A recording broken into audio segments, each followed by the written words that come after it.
يا صباح الخير، ازيكم يا حلوين؟ عاملين ايه؟ يا رب تكونوا بخير. وحشتوني جدا من اخر فيديو كنا عاملينه مع بعض. والنهارده جايلكم بقى بروتين شتوي حلو قوي، يا رب يعجبكم. بس قبل ما نبدأ الفيديو، اللي لسه اول مرة يشوف قناتي ومش مشترك فيها ما ينساش طبعا ان هو يشترك في القناة، وكمان يفعل زر الجرس علشان كل الفيديوهات الجديدة توصله على طول. ويلا بينا نبتدي الفيديو بتاعنا. النهارده الجو كان حلو قوي الصراحه، يعني اول ما صحيت كده هو كان فيه مطره، بس الجو كان جميل جدا و... والهوا كان مشجع كده.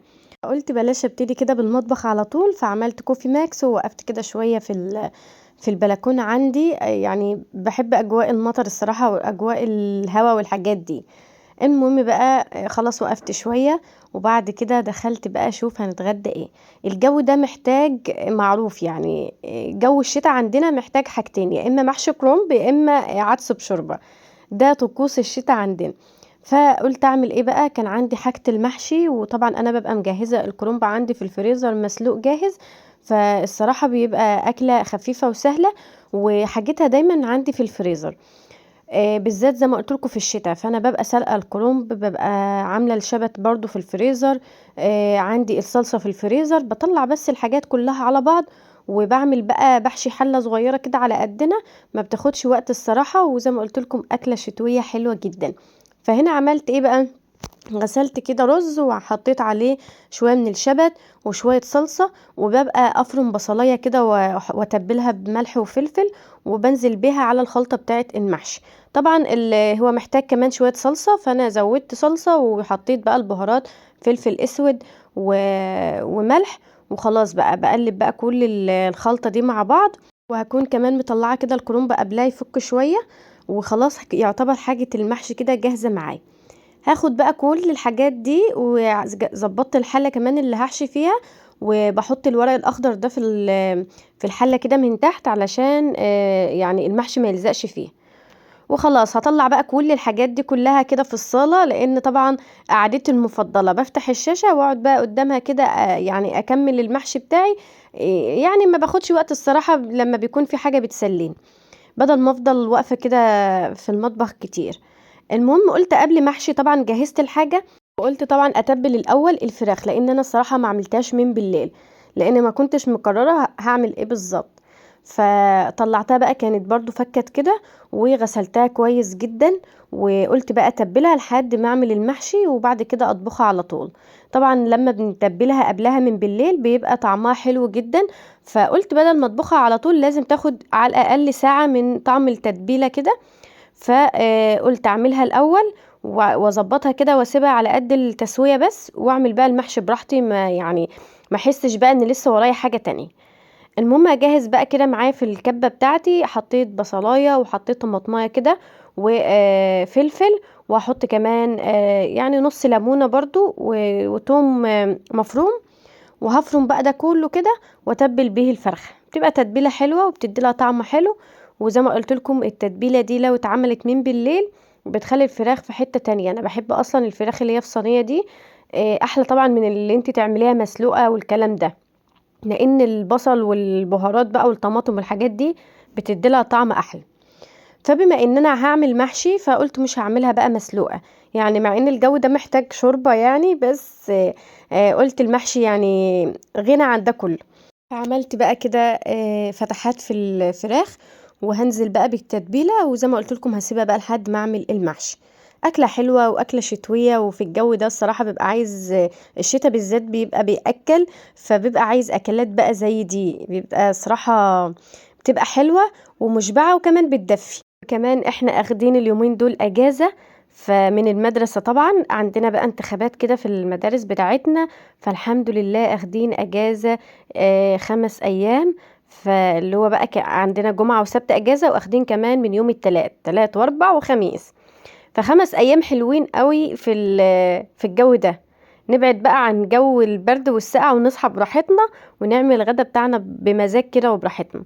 وهنا بقى كده الحاجة زي ما قلت لكم طلعتها بقى في الصالة عندي، وببقى حاطه بقى فرشه مثلا ملاية قديمة، حاجة قديمة عندي علشان طبعا السجاد ما يتبهدلش، وبعمل بقى براحتي. وهنا كانت خلاص بقى حلة المحشي جاهزة معايا، هاخدها بقى كده على البوتاجاز. وببقى طبعا يعني لو انا عندي شوربة ببقى عيناها في الفريزر علشان الحاجات اللي زي دي. الشوربة بتنفع بقى في الملوخية، بتنفع في المحشي، بتنفع في حاجات كتير. فانا لما بيفيض عندي مثلا شوربة لحمة او شوربة فراخ بس بيكون طعمها حلو، فبعين منها في الفريزر بتنفعني جدا. فاخدت بقى شوية كده من الشوربة وحطيت عليهم معلقتين من الصلصة، بتبقى حلوة جدا، بتخلي المحشي لونه حلو، بيبقى لونه احمر كده، وبيبقى الصراحة يعني بتخليه طعمه حلو ولونه حلو. المهم بقى الفراخ كنت حطيتها برضو كده تستوى، وكانت خلاص استوت معايا، والمحشي كنت مهدية عليه. فقلت بقى احطها في الفرن كده تتحمر، علشان يعني وقت ما تاخد لون خلاص بقى يعني نتغدى والغدا يكون جاهز. فحطيت برضو معلقة من الصلصة وعليها شوية من الزيت وفلفل اسود وملح، وبدهن بيها الفراخ من فوق، وبرجع يعني ادخلها الفرن، ولما بتاخد لون بقلبها على الجنب التاني، وبحط برضو من نفس الصلصة، بتديلها لون حلو قوي الصراحة، وبيبقى شكلها يفتح النفس كده وبتبقى حلو. المهم بقى كان عندي فحم كده، فقلت برضو اعمل لها فحماية كده بتديلها طعم حلو. حطيت لها فحمايه وسبتها شويه، وخلاص كان الغدا بتاعنا جاهز. وكان فايض بقى شويه شوربه كده من الفريزر اللي انا كنت مطلعاهم للمحشي، سخنتهم كمان يعني عشان تبقى بقى الاكله تبقى بتدفي كده واكله حلوه.